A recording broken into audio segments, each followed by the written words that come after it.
Barrett.50 é uma das armas mais destrutivas da história, mas a trajetória desse fuzil esconde capítulos sombrios que raramente são mencionados. Esta é a história completa, do nascimento ao campo de batalha. Tudo começa com a munição. O cartucho .50 BMG tem mais de 100 anos de existência. 1917. Foi nesse ano que John Browning decidiu escalar o poder de fogo da época. Ele pegou o design da metralhadora 3006 e o ampliou. O motivo era simples. A Primeira Guerra Mundial trouxe aviões blindados e tanques. Balas de fuzis comuns não eram mais suficientes para perfurar o metal. Browning entregou a solução. Ele criou a metralhadora pesada M2 Browning. Os soldados a chamam de MA-2. Ela continua em serviço até hoje. Mas como transformar uma metralhadora de quase 40 quilos em algo que um único homem pudesse disparar com precisão?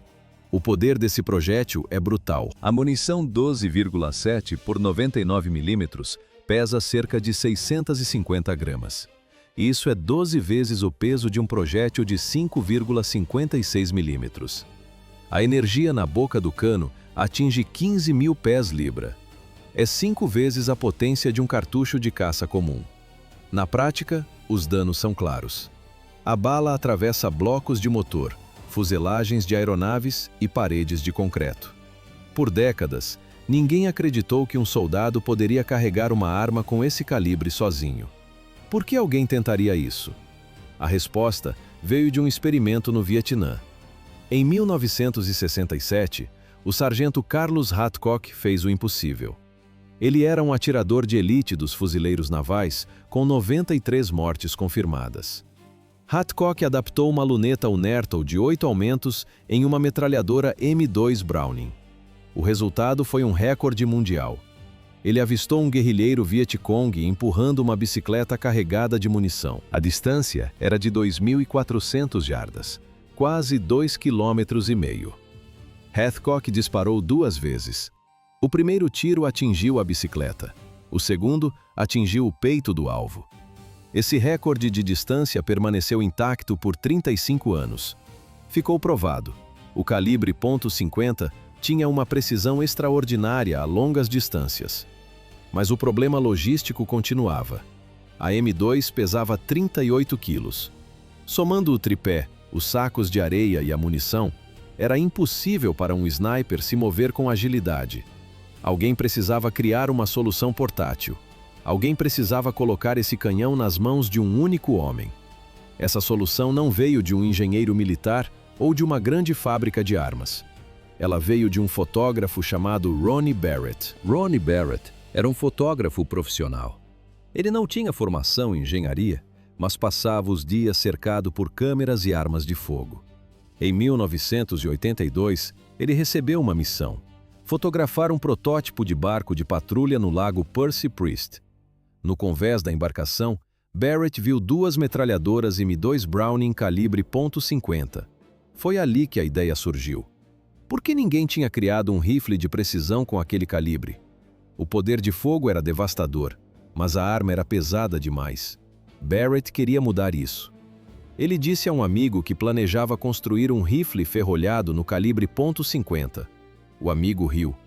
Ele disse que o verdadeiro desafio seria criar uma arma semiautomática. Barrett aceitou o desafio no mesmo instante. Sem treinamento formal, ele começou a desenhar. Não usou softwares de engenharia. Ele usou folhas de jornal para rascunhar os mecanismos. Barrett levou seus desenhos para oficinas mecânicas locais. Ouviu apenas não. Os técnicos diziam que, se a ideia fosse boa, alguém mais inteligente já teria feito. Eventualmente, ele convenceu alguns mecânicos a ajudar. O trabalho aconteceu em uma garagem improvisada. 4 meses depois, o primeiro protótipo estava pronto. Era uma peça bruta de aço usinado com mais de 22 quilos. A arma falhava constantemente, mas ela disparava. A grande inovação de Barrett foi o sistema de recuo curto. No vídeo, observa-se o funcionamento. Quando o tiro é disparado, o cano recua cerca de 2 centímetros enquanto permanece travado ao ferrolho. Isso absorve a energia inicial. Um braço acelerador transfere essa força para o ferrolho que destrava através de um trilho curvo. O estojo vazio é expelido e uma nova munição de um carregador de 10 tiros entra na câmara. O recuo era o maior inimigo. Para vencê-lo, Barrett instalou um freio de boca de câmara dupla. Esse dispositivo desvia os gases da explosão para as laterais. O resultado é uma redução de 70% no impacto sentido pelo atirador. Somado ao peso da arma e ao encosto de borracha, o recuo tornou-se suportável.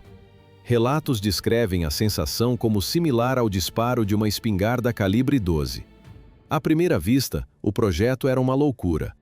Mas na prática, ele funcionou. Barrett alcançou o que décadas de engenharia militar consideravam impossível.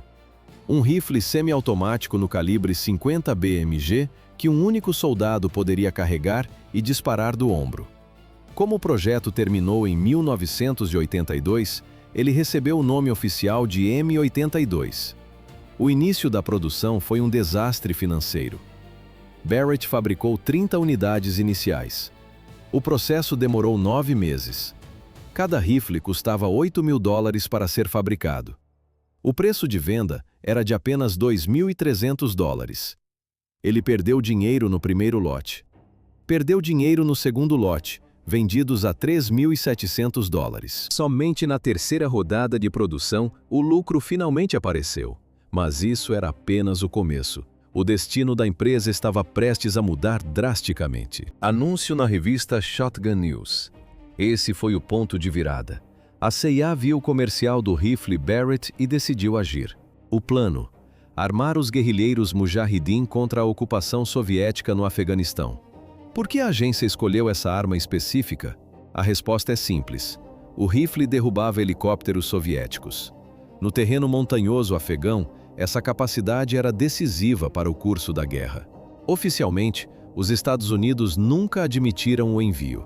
Mas na prática, o Barrett se consolidou ali como um rifle antimaterial. O objetivo não era apenas atingir soldados. O foco era destruir equipamentos, radares e motores. 1989. O exército da Suécia torna-se a primeira força militar a adotar formalmente o M82. Eles encomendaram 100 unidades iniciais.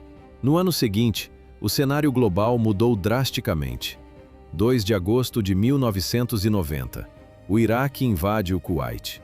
Com o início da crise, o Corpo de Fuzileiros Navais dos Estados Unidos encomendou 125 rifles M82A1 para o desdobramento imediato. A produção precisou de um salto de escala. 10 funcionários trabalhavam em um galpão pequeno atrás da casa de Ronnie Barrett. A equipe operava 24 horas por dia para cumprir o prazo. Os rifles ficaram prontos no limite. A entrega aconteceu pouco antes da Operação Tempestade no deserto. Foi a estreia oficial em combate, e os resultados foram imediatos. No teatro de operações, nota-se, as forças da coalizão ficaram impressionadas. O Barrett parava veículos em movimento com facilidade. Ele se tornou a alternativa ideal para armas pesadas e mísseis antitanque caros. Fuzileiros navais usavam o calibre .50 para destruir blindados leves, como os BMPs. O alcance era de 1.800 metros ou mais. Ao mesmo tempo, forças norueguesas encontraram outra utilidade estratégica. Eles usavam o rifle para detonar minas terrestres e bombas não explodidas à distância. O perigo para os esquadrões antibombas caiu drasticamente. O projétil perfurava facilmente até cápsulas de aço grosso de projéteis de artilharia de 155 milímetros. Mas houve outra descoberta na Guerra do Golfo, uma descoberta sombria. O projétil .50 BMG causa danos extremos ao corpo humano. O impacto não é apenas uma perfuração. A bala pesada em alta velocidade cria um canal de ferida massivo. O tecido ao redor se comprime e depois se expande violentamente pela pressão. No quadro, ferimentos do tamanho de uma toranja. Coletes balísticos comuns de infantaria não oferecem proteção. Mesmo placas de nível 4 são inúteis. Elas suportam munição 30-06, mas o calibre .50 as atravessa como se fossem papel. À primeira vista, placas de cerâmica especiais poderiam ajudar, mas na prática, Elas são inviáveis. Essas placas têm mais de 2 centímetros de espessura e pesam 5 quilos cada. É impossível para um soldado carregar isso em combate. Mesmo se o colete segurasse o projétil, a transferência de energia seria fatal. A força esmaga órgãos internos, quebra costelas e rompe vasos sanguíneos instantaneamente. Sobreviver ao impacto direto é improvável. Após a tempestade no deserto, o sucesso foi total. Os fuzileiros navais encomendaram mais 400 rifles durante a década de 90. Barrett continuou refinando o projeto com o feedback dos soldados. As novas variantes foram otimizadas para munições incendiárias e perfurantes. No verão de 2002, o Exército dos Estados Unidos adotou oficialmente o rifle como M107. O nome oficial? Rifle Sniper de longo alcance. Logo veio o modelo M107A1. O aço foi substituído por titânio em componentes críticos. O peso caiu para 12 quilos e o sistema de buffer hidráulico foi instalado. O rifle estava mais leve, mais rápido e mais letal. Assim, a arma de garagem se tornou o padrão ouro dos exércitos modernos. Não havia mais volta. O Barrett mudou a forma como a guerra de longa distância era travada. Uma arma projetada para a destruição total. Antes de analisar os recordes de distância, é preciso entender o que esse rifle dispara. Não é apenas munição comum. São ferramentas de engenharia feitas para perfurar aço e concreto. Como o Barrett consegue destruir alvos tão distantes? A resposta está na física dos projéteis. Cada bala tem um propósito técnico e letal. A munição padrão é a M33. No quadro, vê-se a ponta de cobre polida. Ela é eficaz contra alvos sem blindagem, soldados, veículos leves e paredes de madeira. Mas para objetivos estratégicos, isso não basta. O exército utiliza a munição M48 SLAP. Ela dispara um penetrador de tungstênio subcalibre dentro de um calço plástico. O calço se desprende no ar. O resultado é uma velocidade extrema. O projétil atravessa blindagens espessas a distâncias onde outras armas falhariam. Existem também as rodadas incendiárias puras, como a M1. O objetivo não é perfurar, é causar o caos. O impacto gera calor suficiente para incendiar depósitos de combustível e armazéns de munição. À primeira vista, uma bala comum, mas na prática, uma bomba em miniatura. A M8A1 combina dois mundos. Ela possui um núcleo de aço endurecido e um composto químico que explode ao tocar o metal. É a escolha para destruir alvos blindados e inflamáveis simultaneamente. No topo da hierarquia está a Raufoss MK211, uma criação norueguesa multifuncional. A câmera registra o detalhe. A ponta é verde com um anel cinza. Por dentro, ela carrega tungstênio, pó de zircônio e explosivos reais. O efeito é cirúrgico. A bala perfura a blindagem e 30 centímetros após o impacto, ela detona internamente. Ela atravessa 11 milímetros de aço a 1.000 metros de distância. Cada unidade custa entre 75 e 100 dólares para o governo. O que acontece quando essa tecnologia chega às mãos de atiradores de elite? Os recordes mundiais de distância começaram a cair um após o outro. Mas o equipamento é apenas metade da equação. O resto depende da habilidade humana em calcular o vento e a curvatura da Terra. O próximo passo foi levar o Barrett ao limite absoluto do combate real. 1.600 metros de distância. Abril de 2004. O sargento dos fuzileiros navais, Steve Reichert, ocupa o topo de um tanque de óleo abandonado no Iraque. Através da luneta, ele identifica um perigo, um artefato explosivo escondido dentro do corpo de um animal morto. Quando a equipe de detonação chega, o caos começa. Insurgentes iniciam uma emboscada com RPGs e metralhadoras. Reichert localiza um atirador inimigo a 1 milha de distância. O primeiro disparo erra o alvo. Ele ajusta rapidamente o vento e a elevação. O segundo tiro é fatal. O combate escala. Reichert avista 3 insurgentes subindo escadas atrás de um prédio. Eles estão protegidos por uma parede de tijolos sólida. No entanto, Reichert utiliza munição Raufoss. Para esse tipo de projétil, tijolos não são um obstáculo. Ele calcula a posição dos alvos por trás da estrutura e puxa o gatilho. As balas atravessam a alvenaria. Na imagem, nota-se, manchas vermelhas surgem na parede. O impacto foi direto. Nas 13 horas seguintes, Reichert elimina 9 insurgentes, muitos sem contato visual direto. Ele recebeu a estrela de bronze pela ação. Como atingir o que não se vê? À primeira vista, uma barreira intransponível, mas na prática, apenas uma questão de munição correta. Janeiro de 2008, Afeganistão. O especialista do exército, Nicholas Runstad, dormia no Checkpoint Delta. Seu observador o acorda com um alerta. 4 combatentes do Talibã estão a 2.100 metros. A distância supera o limite de ajuste da sua luneta. Runstad precisa compensar a queda da bala manualmente.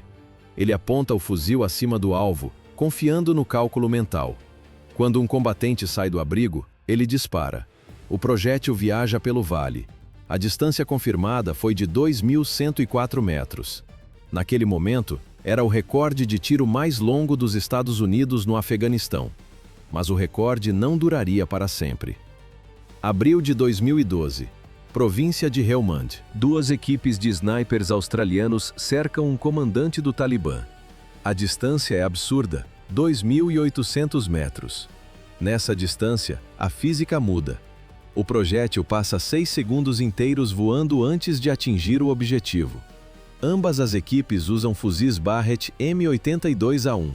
O GPS confirma a medida e os observadores validam o impacto. Até hoje, não se sabe qual dos atiradores deu o tiro fatal. O recorde mundial só foi quebrado em 2017 por um canadense a 3.500 metros. Ainda assim, os números impressionam. Das 20 maiores distâncias confirmadas na história, 5 foram feitas com variantes do Barrett. Mas nem todo o suporte vem do campo de batalha. Don Cook, veterano dos fuzileiros, trabalhava no atendimento ao cliente da fábrica da Barrett quando o telefone tocou. Do outro lado da linha, uma unidade no Afeganistão sob fogo pesado. Ouve-se o som nítido de tiroteio ao fundo da chamada. Durante a manutenção, os soldados haviam entortado acidentalmente os encaixes do receptor inferior. O fuzil M107 travou no meio do combate. Sem ver a arma, Cook faz o diagnóstico pelo telefone. Ele instrui os soldados a usarem a base do suporte do ferrolho para desentortar a peça. Em poucos minutos, o fuzil volta a operar. Os fuzileiros agradecem e retomam o combate imediatamente. Cook descreveu o evento como o ponto mais alto de sua carreira. A eficácia da arma estava provada. Milhares de quilômetros de distância não impediram o funcionamento do sistema. Mas essa mesma letalidade estava prestes a mudar de mãos. Não havia mais volta. O rifle era perfeito, e isso atrairia o tipo errado de atenção. 8.000 a 10.000 dólares. Esse é o preço de mercado de uma Barrett M82 em território americano. Na maioria dos Estados Unidos, qualquer civil pode comprar uma. Mas essa facilidade criou um problema que ninguém previu. Um duto de tráfico de armas começou a jorrar em direção ao México. O método é conhecido como compra por laranjas. Operadores dos cartéis recrutam cidadãos americanos sem ficha criminal. Eles compram os fuzis legalmente em lojas licenciadas. Depois, levam as armas até a fronteira e cruzam para o sul. Às vezes inteiras, às vezes desmontadas. No quadro, vê-se o metal raspado. Os números de série são removidos. Os compradores originais fazem boletins de ocorrência falsos, alegando roubo. O rastro se perde ali. Mas o impacto real começa do outro lado da fronteira. Por que o equilíbrio de poder no México colapsou? As forças policiais locais não tinham resposta para o calibre .50. O que antes era uma luta entre gangues e polícia virou uma guerra desigual. À primeira vista, uma arma de precisão, mas na prática, uma ferramenta de demolição. O projétil atravessa blindagens leves e coletes à prova de bala como se fossem papel. Ouve-se o som de rotores falhando. Os cartéis passaram a derrubar helicópteros da polícia com disparos de Barrett. Comboios inteiros foram emboscados. Oficiais de alto escalão foram executados dentro de carros supostamente protegidos. A Barrett virou o símbolo máximo do poder de fogo do crime organizado. A situação escalou tanto que apenas o exército mexicano conseguia enfrentar os cartéis em condições de igualdade. O fenômeno se tornou cultural. Uma banda mexicana adotou o nome Calibre 50 e alcançou fama internacional. Ronnie Barrett jamais imaginaria esse cenário ao desenhar o primeiro protótipo na sua garagem. Mas o governo mexicano reagiu. Em 2021, o México processou 10 fabricantes de armas dos Estados Unidos. O pedido de indenização, 10 bilhões de dólares. A acusação contra Barrett era direta. O governo afirmou que a empresa sabia que seus distribuidores vendiam armas militares para traficantes. Em 2022, um juiz distrital encerrou o caso. O processo foi descartado. O processo parou, mas os fuzis continuaram em campo. Não havia caminho de volta. Enquanto isso, o Pentágono mudava de direção. Os militares americanos iniciaram a transição para um novo fuzil de precisão multicalibre. O escolhido foi o MK-22, utilizando o calibre .338 Norma Magnum. O detalhe: o projeto é de Chris Barrett, filho de Ronnie. Pai e filho entraram para a história.